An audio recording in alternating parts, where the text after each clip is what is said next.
예수께서 베드로의 집에 들어가사 그의 장모가 열병으로 앓아 누운 것을 보시고 그의 손을 만지시니 열병이 떠나가고 여인이 일어나서 예수께 수정들더라.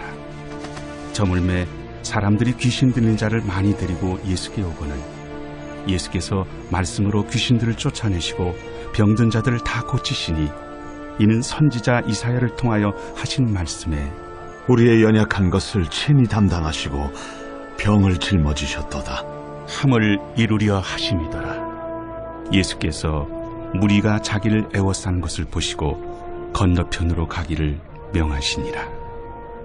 한 서기관이 나와 예수께 아뢰되 선생님이여, 어디로 가시든지 저는 따르리이다. 여우도 굴이 있고 공중의 새도 거처가 있으되 인자는 머리둘 곳이 없다. 제자 중에 또 한 사람이 이르되 주여, 내가 먼저 가서 내 아버지를 장사하게 허락하옵소서. 죽은 자들이 그들의 죽은 자들을 장사하게 하고 너는 나를 따르라.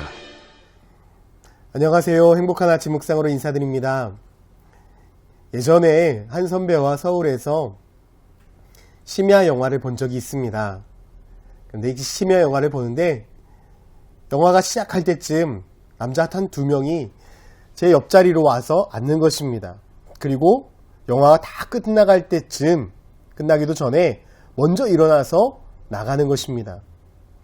그런데 이 2명이 나갈 때 주변에 있었던 많은 여성들이, 여학생들이 그 사람들을 쫓아서 뛰어나가는 것입니다. 한순간에 극장이 아수라장이 되어버렸습니다.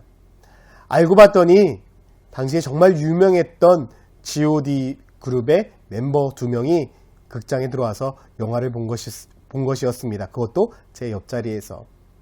저는 그 사실을 알지도 못하고 그냥 혼자서 행복하게 영화를 보았는데, 이 이야기를 G.O.D 팬이었던 한 친구에게 이야기했더니 너무나 좋겠다고, 너무나 부럽다고 저에게 연신 이야기를 하는 것입니다.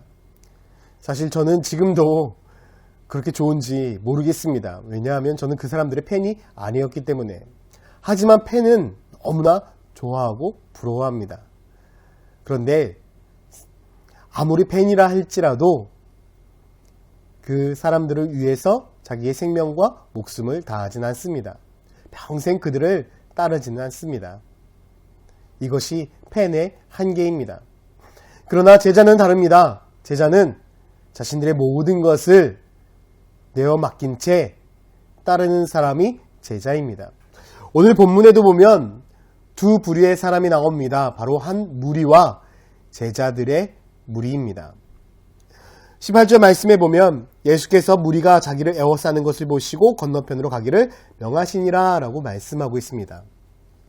예수님이 가는 곳곳마다 무리들이 따랐습니다. 이 무리들은 자신들의 이익을 위해서, 자신의 유익을 위해서 예수 그리스도가 어디 있는지 따르는 사람들이었습니다. 그리고 때로는 자신의 연약함, 아픔, 이 모든 것들을 고치길 원해서 따르는 사람들과 자신의 지식과 자신의 알을 나누기 위해서 따르는 사람들도 있었습니다. 그들은 모두 다 자신의 유익을 위해 따르는 사람들이었지 자신을 헌신하거나 자신을 내어놓는 사람들은 아니었습니다. 그런데 예수님을 향해서 이렇게 고백하는 사람들이 있습니다. 19절에 보면 한 서기관이 나와 예수께 아뢰되 선생님이여 어디로 가든지 저는 따르리이다.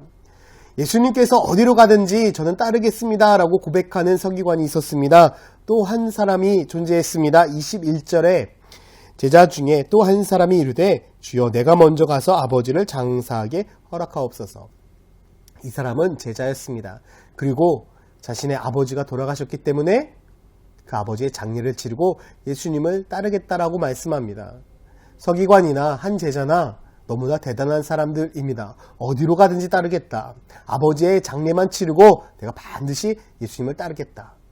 그런데 이 둘을 향해서 예수님은 이렇게 대답을 합니다. 서기관을 향해서는 20절에 예수께서 이르시되 여우도 굴이 있고 공중의 새도 거처가 있으되 인자는 머리 둘 곳이 없다.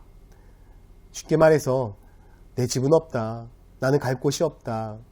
나를 반겨주는 곳도 없다. 그래도 나를 따르겠느냐. 22절에 그 아버지를 장례하고 따르겠다는 그 제자를 향해서는 이렇게 말씀합니다. 예수께서 이르시되 죽은 자들이 그들의 죽은 자들을 장사하게 하고 너는 나를 따르라. 너무 매몰차지 않습니까? 아버지의 장례도 지르지 말고 나를 따르라?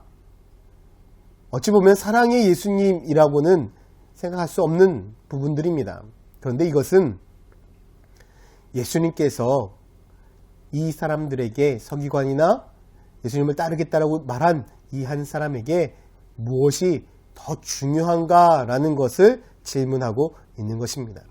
너희들의 삶에 의식주가 없더라도 내가 그것을 책임져 주지 못한다 할지라도 너는 나를 따를 자신이 있느냐? 서기관이었던 내가 누릴 수 있는 것 다 누릴 수 없는데 그럼에도 나를 따르겠느냐라고 질문하고 있는 것입니다.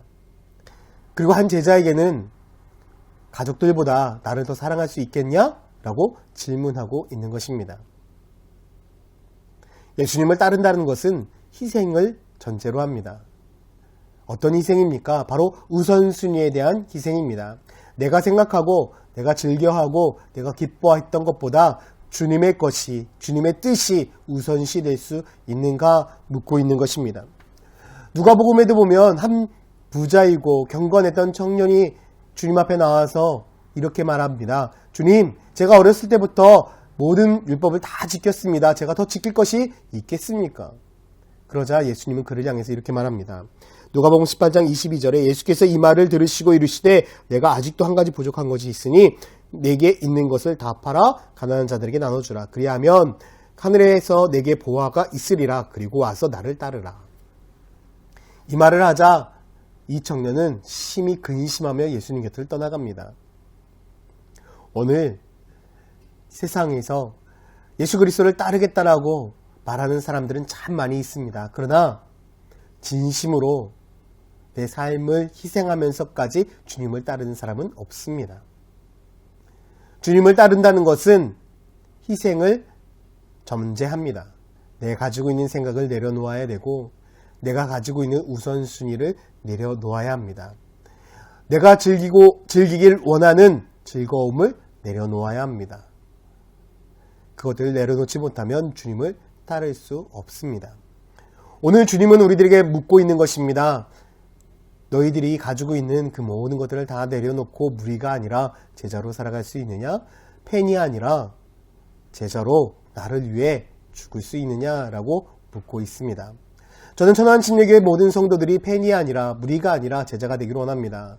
주님을 위해 내 우선순위를 내려놓고 오직 주님의 기쁨으로 살아가는 그런 축복의 성도들 되기를 예수님의 이름으로 축원드립니다. 기도하겠습니다.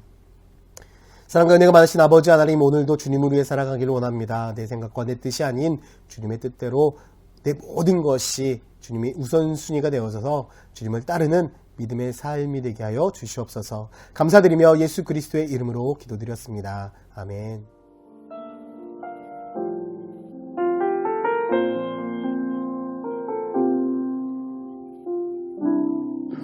보소서 주님, 나의 마음은 선한 것 하나 없습니다. 그러나 내 모든 것 주께 드립니다. 사랑으로 안으시고 날 새롭게 하소서.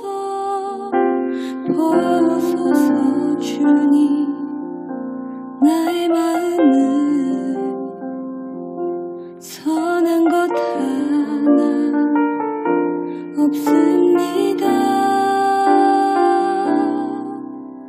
그러나 내 모든 것 주께 드립니다. 사랑으로 안으시고 날 새롭게 하소서. 주님 마음 내게 주소서. 내 아버지 주님 마음 내게 주소서.